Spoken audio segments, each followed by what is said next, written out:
go through this as quick as possible. It is important. It's the future of the club, the future of soccer in town. So just bear with us, and don't forget, when we're finished, Julie and Paula are down there giving out raffle tickets, and Peter Flynn is down in the corner with James Ward giving anyone who would like to sign up to direct debits to fund what you're about to see. We'd appreciate it. So just bear with us for a few minutes, please. Thank you. Mike.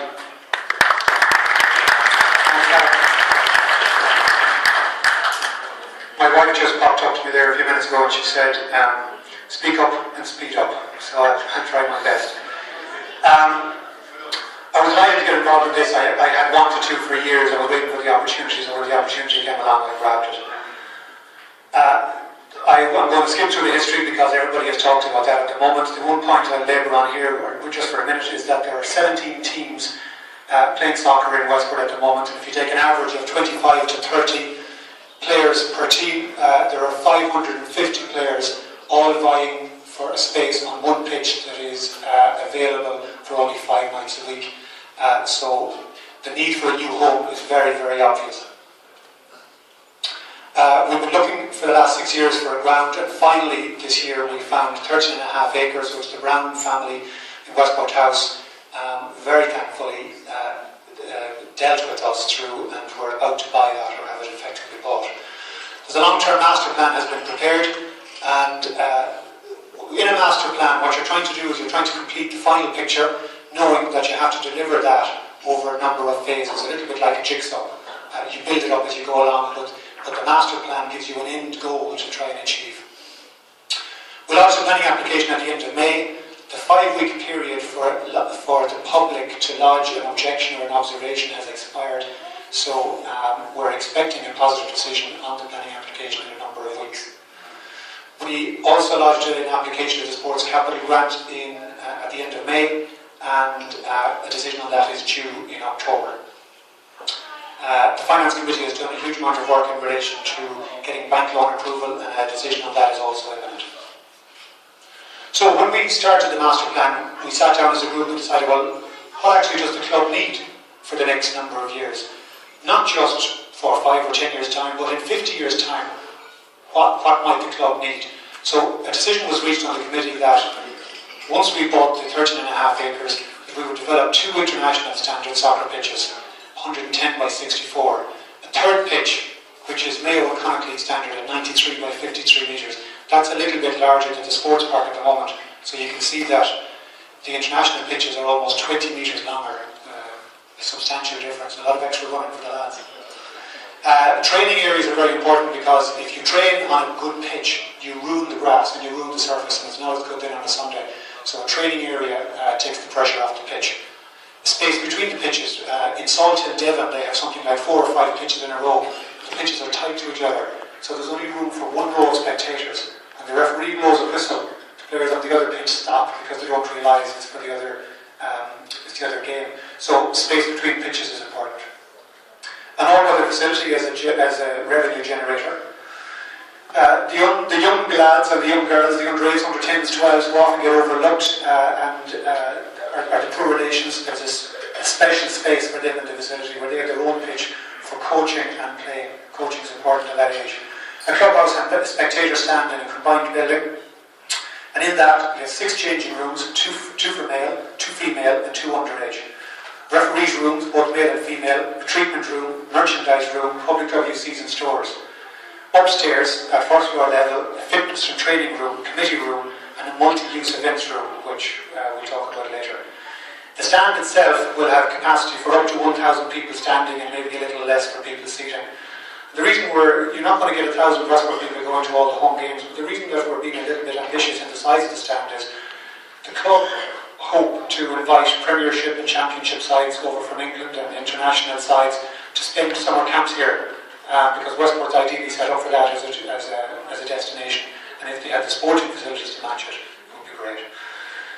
On site, 100 car parking spaces and bus parking and turning, so we're completely self-sufficient.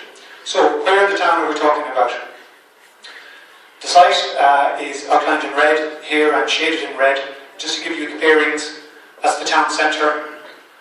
Within Westport House itself, the orange circle, that's Westport House. The next orange circle is the farmyard buildings.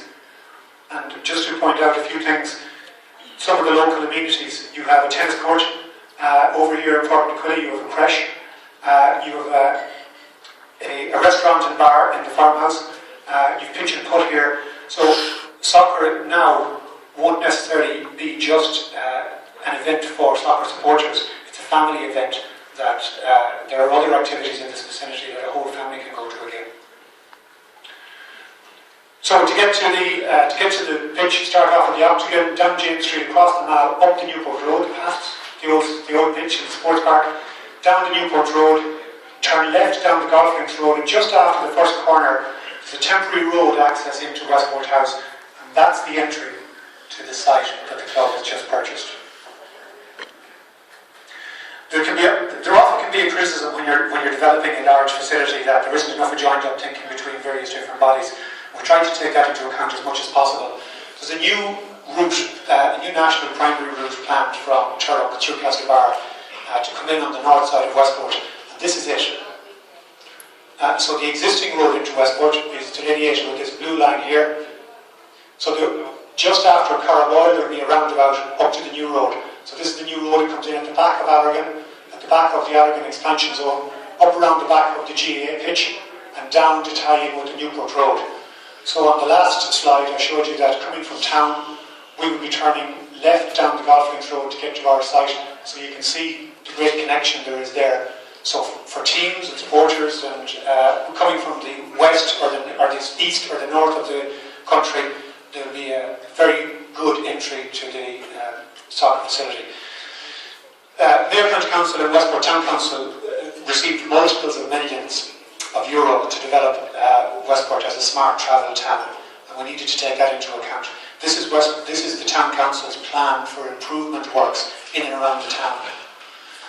Many of you will be aware at the moment that there are some works going on the Newport Road to develop new footpaths and a cycle lane. So from the Mall up the Newport Road and down into our site, there will be cycle lanes and footpaths, and we'll also be developing a cycle lane and footpath into our site and around our site, so that if somebody cycles to our destination, they can cycle on quite a long track within our site. There's also a footpath planned from the back of the Crescent through the woods, up across Port Aquila and down into the Gaelscoil, which will facilitate our development. At the other end of the town, from the quay end, they're going to develop cycle and walkways through the Westport House estate to come in at the back end of our site. And then from the Golf Links Road, there will be a new entrance to Westport House with also footpaths and cycle lanes, and that will also serve as the site. So the site itself, we'll briefly flick through what's in the site. This is the access. You come off the Golf Links Road, down the temporary road that's there at the moment, which will be fully tarred with a cycle lane and a footpath and a tree-lined boulevard. That will be a separate contract. And then you come into our site. Car parking and bus turning is arranged in a linear fashion down through the site. The reason for that is that whatever pitch you're going to play in, you can park beside that pitch. So if you're coming to the all-weather facility, you can drive down to the end of the site and park beside that. The spectator stand and club rooms is located in the centre of the site, so that all pitches feel as if they have equal ownership of the club facility, because often you can go to a club and there's a pitch way down the back end of the site, and anybody playing on that pitch feels as if they're kind of second-class players and they're not as important as the players that play close to the clubhouse. So this clubhouse has easy, direct access to changing rooms to all the pitches. The main pitch itself is located on a very important axis. It's on a north-west axis, and the reason for that is that when a game is on in the afternoon, it's normally 2 or 3 o'clock, the sun is over at this side of the site. So as the sun shines on the pitch, if you're a spectator at the stand, the sun won't be shining into your eyes, and the view of the pitch is more vivid, colours more vivid. Also, the rain and the wind predominantly come from the southwest. So as a spectator, if you remember in Terryland Park, all the Westport supporters went into one stand and got absolutely hammered with rain after a few minutes, and all fled and went to the other side of the stadium. The reason for that is that they just got soaked in one stand. That won't happen here. So there's our second pitch, which is the same size as the main pitch. The third grass playing pitch, which is a little bit larger than the sports park. There's a separation distance of 20 metres between this pitch and the next pitch, so that spectators can easily make their way up and down there. And it also allows, when the goal area of either one of these two pitches become worn, that you can slide the pitch up or down to give that area of the pitch a chance to regrow. This pitch can also rotate on the opposite axis if needs be. Here's our all-weather facility, which also could be here. It really depends on how the club would like to do it. And our